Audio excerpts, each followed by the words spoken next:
Old business. First thing is the charter virtual school contract consideration and action. Dr. Hack? In your packet, there was a copy of a contract with the Schooner Area Virtual Education Academy, called the SAVE Academy. Among the things for the board to consider, the SAVE board would very much like to stay with the 100% of the open enrollment amount going to the SAVE Academy the first year, 90% year 2, and 80% year 3 and thereafter. The reason is they would like it to be funded up front to start off with only 90 or 80%.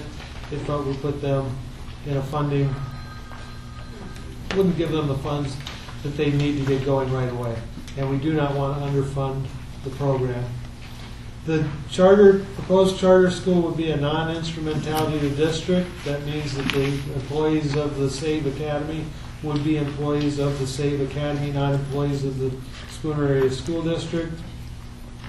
They would like the board to consider allowing graduates of the SAVE Academy to have the opportunity of participating in the school district's graduation ceremony.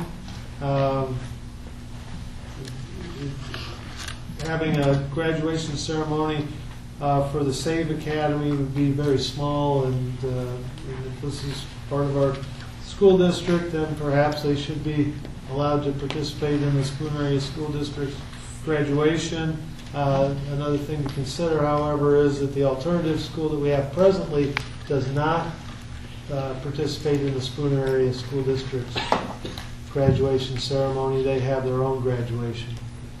But that other school is a cooperative of 4 different school districts, whereas this would be our charter school. Do I have a motion on the table for this then? I move we approve the charter school contract with the funding as requested with 100% for them for the first year. Do I have a second? Discussion? Well, by approving the charter contract, are we approving the charter program? Yes. Well, then I should make a few comments before we vote on that, if I may. Yeah, this is the discussion time, yeah. You know, I think the charter school is probably a good idea. And from what I can tell, others already have this, and we probably should have had it a long time ago. I'm just a little bit disappointed in how fast it came to us. In looking at the minutes, nothing was really brought forward to us until last month. And even if you just check the minutes out yourself, starting back in October of last year, and I've looked at them very carefully, there's really no mention of the charter school. There may have been some discussion behind the scenes that are not reflected in those board minutes. But to an outsider, to a board member, and to certainly a community member, probably a community member has probably less knowledge than I do as a somewhat active board member now.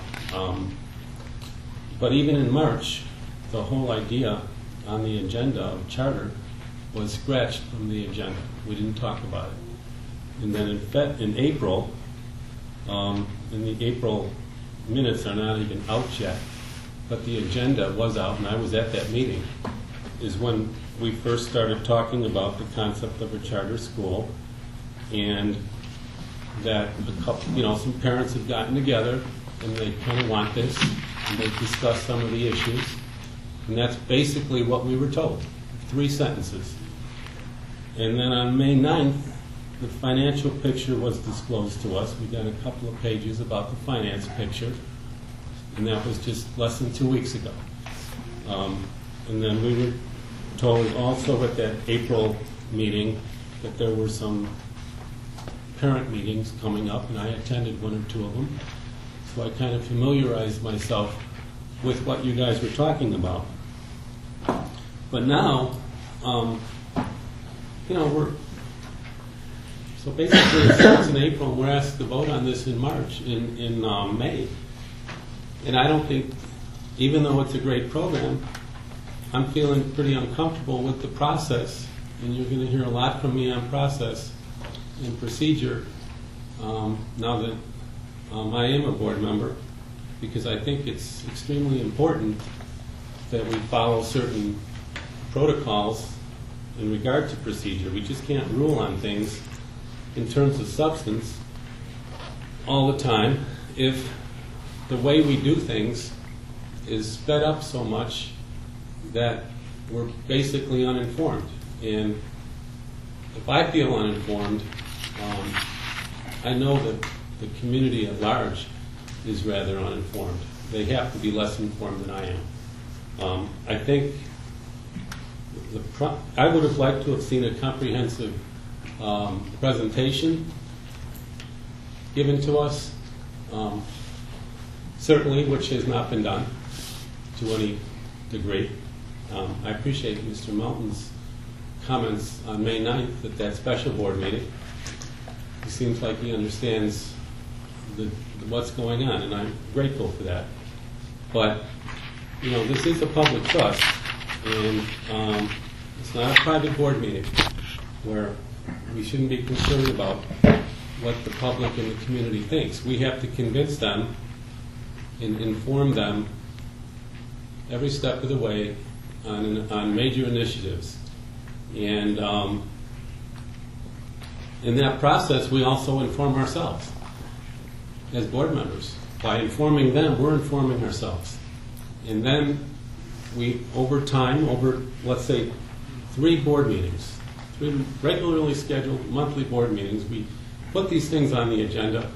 We have these free and frank disclosures and these comprehensive presentations, and we all ask questions of one another. The public asks questions. They get all of their questions out of their system. Frankly, the board members get their questions out of their system. It's an open process. It's a fair process. If we do it that way, and by the time we get to a vote, we all know what we're doing. And I just feel that we've short-circuited the process because maybe we ran up against the time frame. But this should have been on the agenda in January or February, so that by the time we get to a vote, we have played the game fair, and we have informed the public, who, by the way,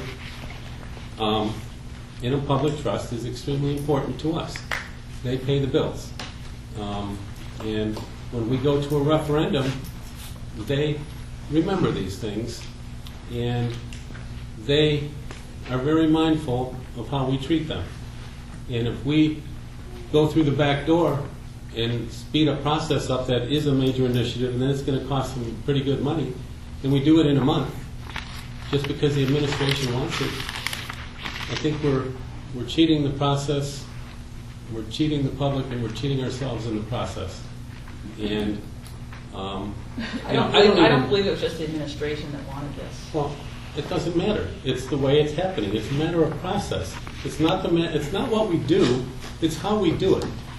And you know, this is my first board meeting, but I can already see, and certainly, I would have never been elected in a million years as and I know I'm considered an outsider.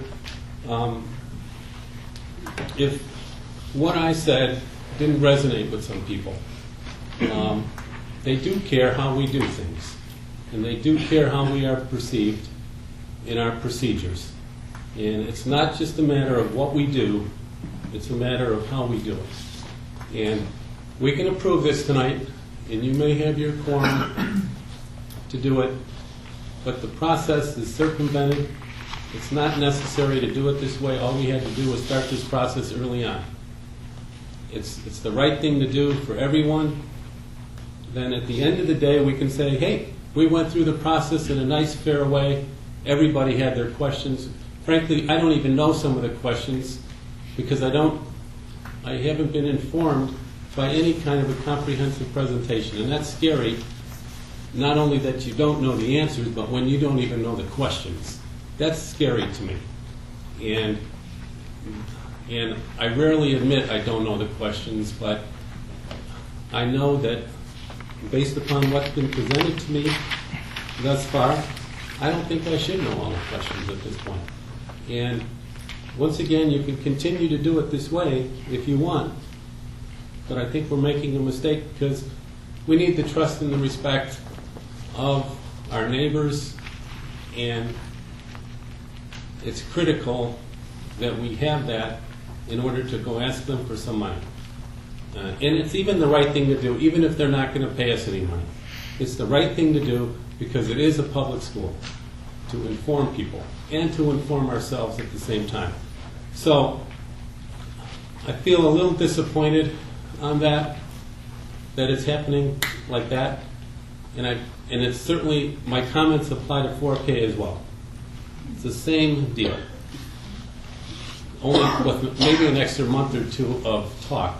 But again, no formal presentations, no comprehensive presentations of any consequence. Can we stay on the charter school discussion?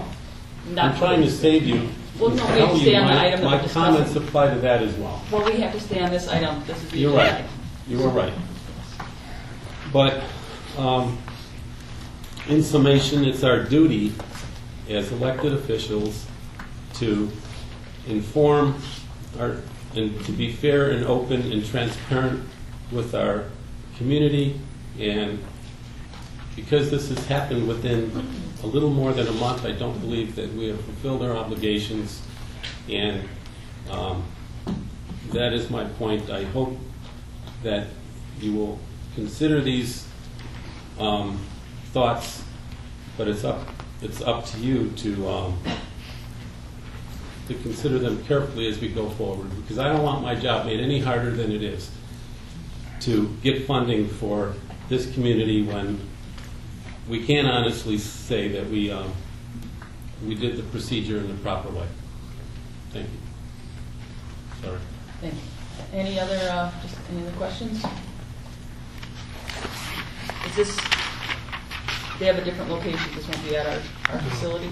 They have a location at the Cornerstone Church that's been donated to them for a while.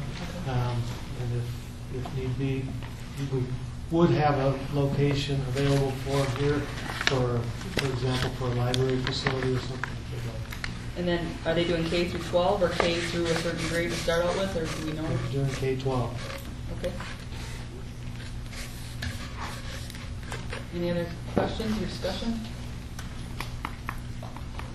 I don't think we've made this come about within a month. I'd have to ask Don to kind of fill in the dates, but we've been talking about a virtual charter school for a long time. So this is not just something that came up in the last couple of weeks. We've run into certain challenges, and so it hasn't happened. And others in other districts have seen it materialize. We are relatively late in the game on this. But I don't know, Don, maybe you want to talk about how many years we've been discussing this, but it's not weeks and it's not months. No, this particular virtual charter proposal came about from a survey that we put out to open enrollment folks, and I got one of the parents included a phone number, and I called, and we got together and discussed how this may come about. So that's the gist of it. I'm not saying it's never been discussed before, but the regular monthly board meeting is our platform to discuss things so that we get the biggest community. We have more community people here. This is the one meeting that they can come to because they know it's regularly scheduled. We have the newspaper always here at a monthly board meeting, and it's our duty to educate, not only ourselves but the public. Well, I think your point is well made. I don't. But if you force me, Mr. Gill, just a few more comments. Thank you. If you force me to obtain my information through quickly scheduled special board meetings, weekly notes by the superintendent, and other avenues that are not readily available to the public, it makes it very difficult to appear as though we are educating ourselves and the community. This is the only forum that's effective in making it known that we do our job fairly. And if we do it all behind the scenes at these other types of meetings that are called at the last minute, or outline notes, whatever you want to call it, it's not effective, and we're not doing our job, because this is the platform right here. It's going to happen right here every single month, because it's the only record we can establish, because we know that all of the people that are going to come are going to be at this meeting and none other. And this is the record we have to make right here and now. And I didn't mean to suggest that this is the first time we've ever heard of it. Of course. But go check the minutes on these monthly meetings that occur regularly. It wasn't discussed at all since October until April. Now that's not right. And we need to be more transparent. That's all I have to say. Okay, I think are you ready for a vote? I got one more comment. About the library that we're going to have to house, do we have any kind of estimate on price? How much? That will come out of the funds that are allotted to the charter school. Okay, so that's going to be out of. They will build that library over time. If we have materials that can be donated to it, materials that they can use, that's fine. But that's part of the charter school. Okay. Any other comments or discussion? All those in favor of the charter virtual school? Aye. Aye. Opposed? Motion carries.